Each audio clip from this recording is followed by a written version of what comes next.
Welcome back to For Real. It's Wednesday, and that means it's time for the News Moto, where you get to watch footage of a ride in Cambodia, and I update you on the news of the week.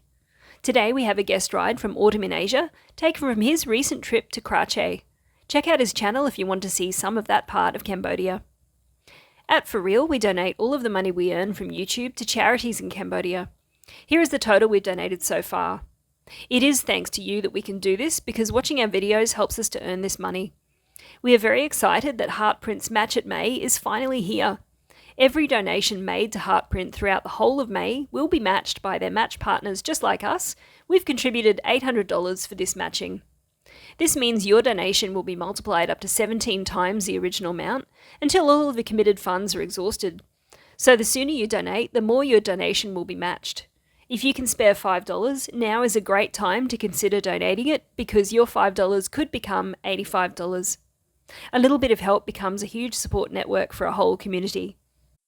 While we're asking, please do like and subscribe to For Real, and if you know someone who has an interest in Cambodia, please share our channel.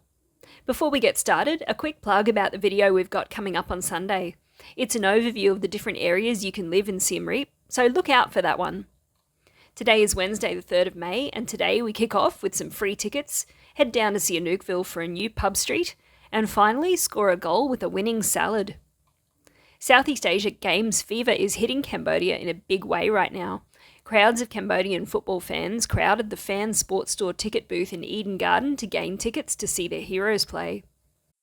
The Football Federation of Cambodia has stated that 30,000 tickets for Cambodia versus Philippines and Myanmar versus East Timor were distributed to fans for free.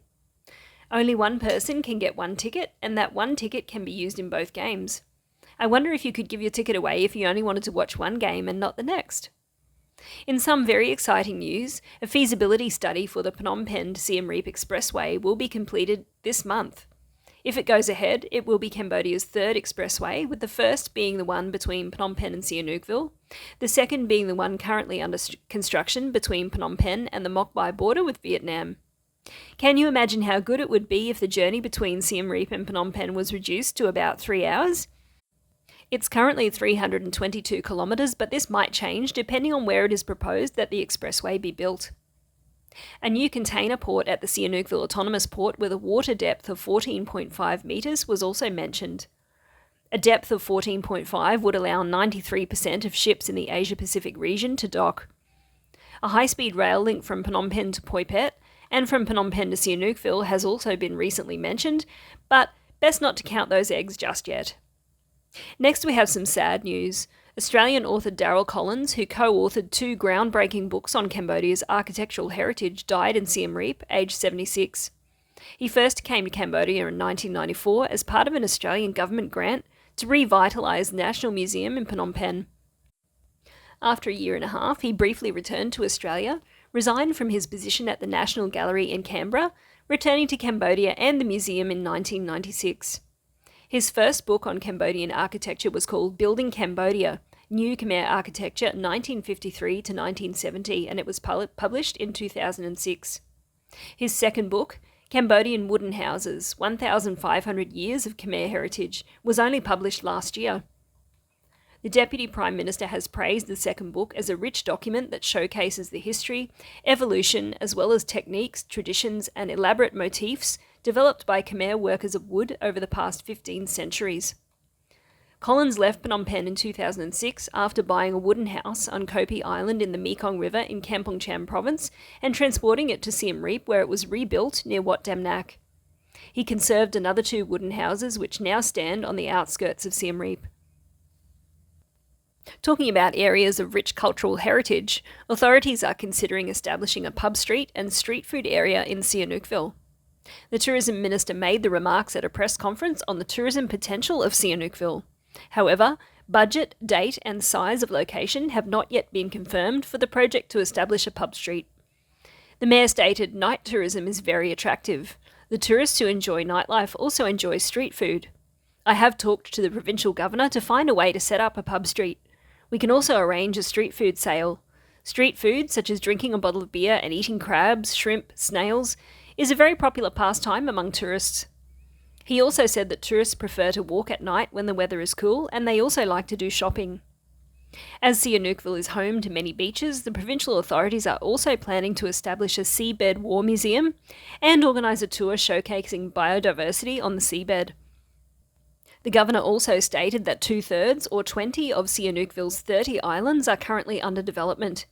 He said that some of the islands are large, so there's more than one company for investment, whereas some of the smaller ones only have one investment company.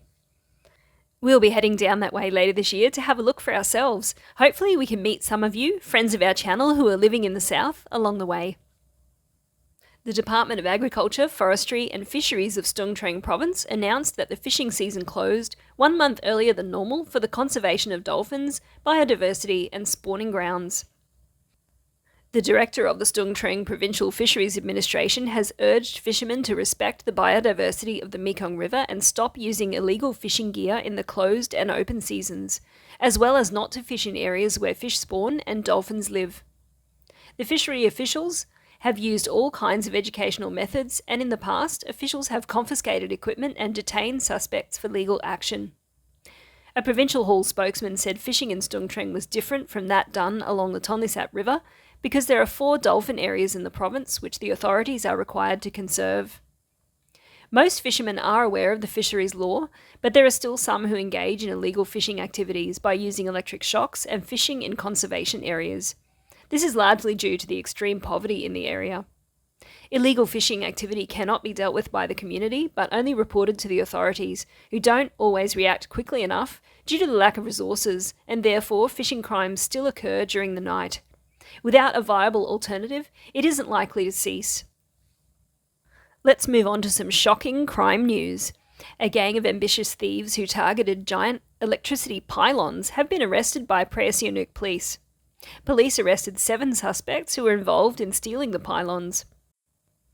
Authorities stated that after detaining 2 suspects who were working to remove the steel poles, they found 5 more.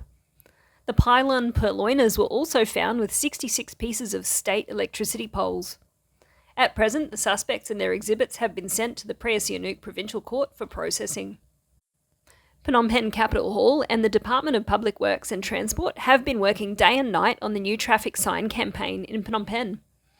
The project involves drawing new traffic signs on Norodom Boulevard, Russian Federation Boulevard, Wat Phnom Historic Site, and Sihanoukville Boulevard to prepare for the 32nd Southeast Asian Games, to enhance the beauty of Phnom Penh and to improve traffic safety. The paint was barely dry before the road dividers were back in the thick of it though. A foreign national fled the scene after a dramatic crash which ended up with his car perched on its side on a busy Phnom Penh street. According to sources at the scene, before the accident, a silver Toyota Prius, driven by a foreign national, was seen driving at high speeds in an erratic manner. The driver lost control of the vehicle, which ended up on its side. The driver then fled the scene, leaving police to deal with the ensuing mess. Now it's time to have a look at the weather. It's going to continue to be hot, with lows of 25 to maximum temperatures of 38 around the country, with it being slightly cooler in coastal areas. Also, expect moderate to heavy rain with thunder showers and strong gusts. Lastly, we have some good news. Green papaya salad has earned a place in the best salads in the world by Taste Atlas, an encyclopedia of flavours, a world atlas of traditional dishes, local ingredients and authentic restaurants. The delicious dish ranked 28th with a score of 4.2 among the 50 best salads in the world, according to the same source. The Cambodian salad is a fresh take on the green papaya salad that is widely consumed throughout Southeast Asia, said Taste Atlas. According to Taste Atlas, unlike the Thai version that uses thin strips of papaya and typically requires the fruit to be pounded with other ingredients, the traditional Cambodian version, similar to the Laotian and the Vietnamese versions, uses shredded papaya instead, and it does not involve fruit pounding. That's got to be a good thing. The salad often contains tamarind, galangal and prahok, a type of Cambodian fish paste. It can also feature smoked fish or salted crabs, and it is usually consumed with steamed rice and grilled meat such as chicken. One significant difference between the traditional Laotian green papaya salad and the Cambodian version lies in the use of white fish sauce instead of the much more pungent fermented fish sauce which is typically used in Laos. That brings us to the end of this week's news. You're now up to date with all of the most important events in the kingdom. Thank you for watching. Don't forget to check out our video coming out on Sunday about the areas in Siem Reap. Take care, have a great week, and we'll see you very soon.